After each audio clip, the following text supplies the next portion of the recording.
Event turnamen basket 3x3 yang memperebutkan piala bergilir Gubernur Sumsel Seri 2 yang digelar di lapangan Sekolah Palembang Harapan resmi dimulai. Dalam turnamen ini juga untuk pertama kalinya turnamen mini soccer U12 yang diikuti oleh 13 tim.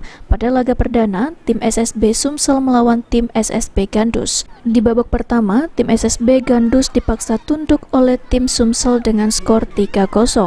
Dilanjutkan dengan babak kedua, tim SSB Sumsel kembali menambah keunggulan menjadi 4-0.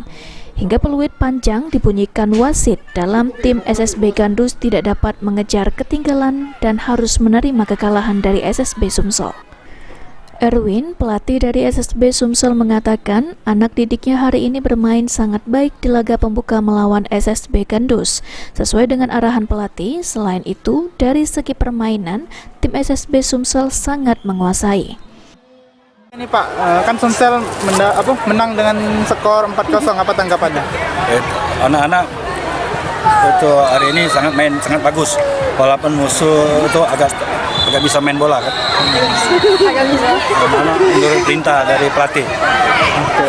Untuk segi permainan sendiri Pak, seperti apa?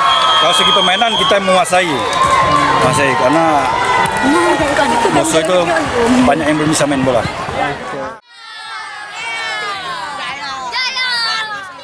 Erwin berharap ke depan, PAL TV selalu mengadakan event-event seperti ini untuk melihat bibit pemain bola di Sumatera Selatan, khususnya untuk anak-anak. Eki Saputra, PAL TV.